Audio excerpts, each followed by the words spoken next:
Olá, pessoas! Tá tudo bom com vocês? Hoje, continuando os conceitos que vimos nas aulas anteriores sobre algumas heranças que contrapõem algumas proporções dos experimentos realizados por Mendel, né, as proporções fenotípicas e genotípicas esperadas para aqueles cruzamentos, eu trouxe mais dois conceitos que são epistasia e pleiotropia. Então, vamos ver detalhadamente o que são e como ocorre esse tipo de transmissão gênica. Então, já sabem, pega uma folhinha, uma caneta, anotar os pontos principais, que é muito importante, e vamos seguir. Primeiramente, precisamos definir o que seria a epistasia. Então, a epistasia, ela pode ser definida como um tipo de interação gênica em que os alelos de um gene vão inibir a ação dos alelos de outro par.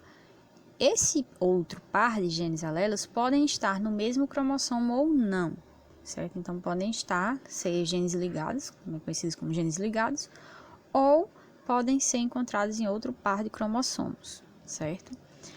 Quando falamos de epistasia, trabalhamos dois conceitos muito importantes, o que é chamado de gene epistático, que seria aquele que vai exercer uma ação inibitória, ele vai inibir, ele vai impedir que aquele outro gene se manifeste. Então, é o epistático. E o que sofre a inibição, o que é impedido de se manifestar, que é chamado de hipostático. Muito comum as pessoas confundirem os termos epistático e hipostático com dominância e recessividade. É um erro, por quê? Porque a epistasia ela pode ocorrer de duas formas. Ela pode ocorrer através de genes dominantes e através de genes recessivos. Então, não tem como utilizar esses conceitos de dominância e recessividade como uma analogia. Por quê? Porque a epistasia ela vai ocorrer de duas formas diferentes, que veremos logo a seguir. Então, observem que um par de genes alelos, eles podem inibir por epistasia outro par. Então, nós temos que ocorre o processo de epistasia, quando um par vai inibir o outro. E isso pode ser observado em algumas características que vamos ver a seguir.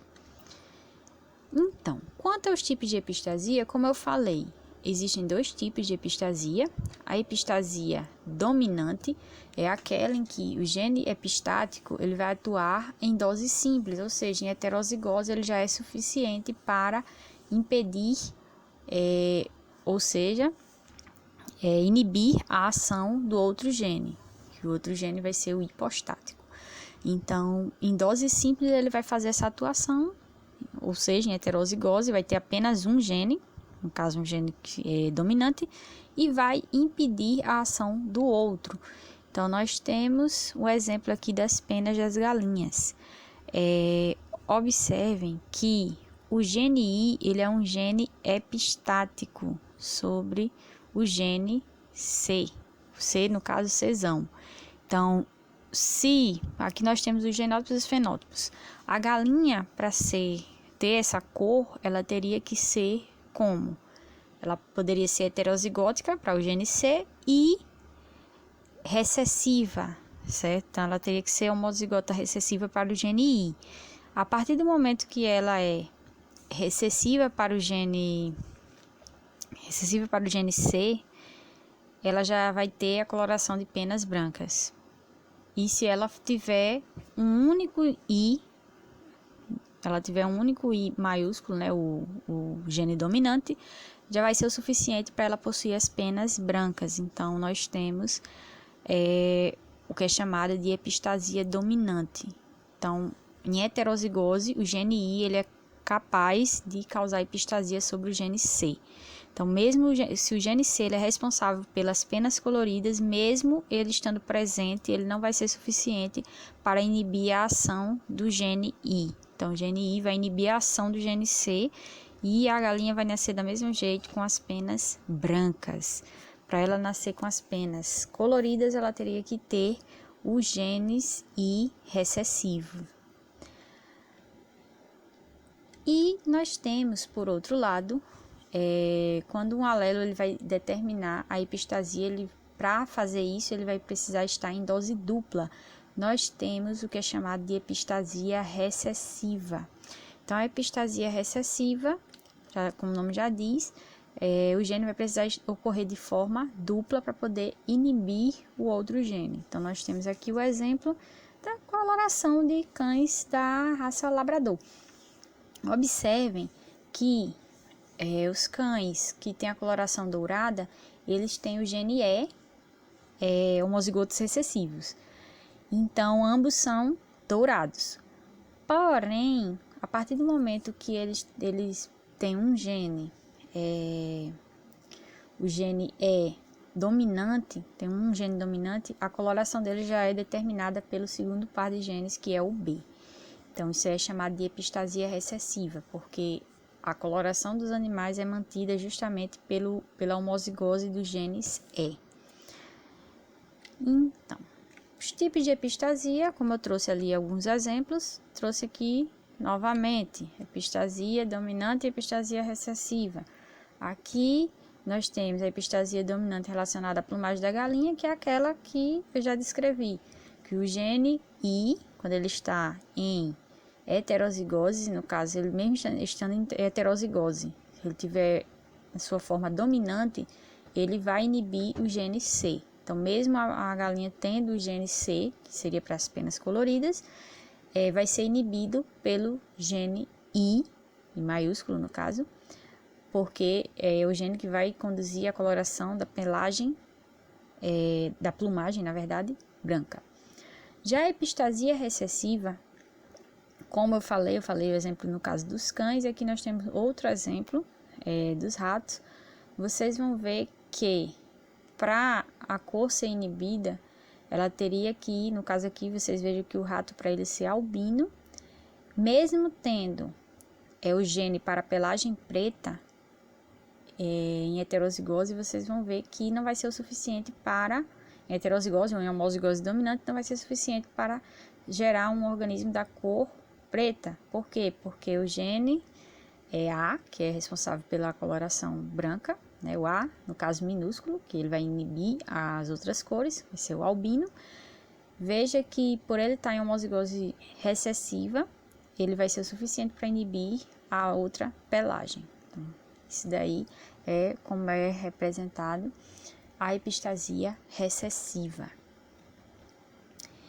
E aí vamos para o próximo conceito. Espero que vocês tenham entendido, absorvido bem direitinho o conceito anterior.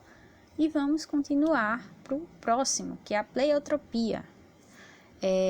Primeiro vamos definir o que é, né? Pleiotropia é um fenômeno em que um par de genes alelos condiciona o aparecimento de várias características no mesmo organismo. Então, um único par vai ser responsável por mais de uma característica. Nós vimos, por exemplo, na interação gênica, nós vimos o contrário, né? Que era vários genes para uma característica. Agora nós vamos ver o reverso, que é um único par que vai condicionar várias características.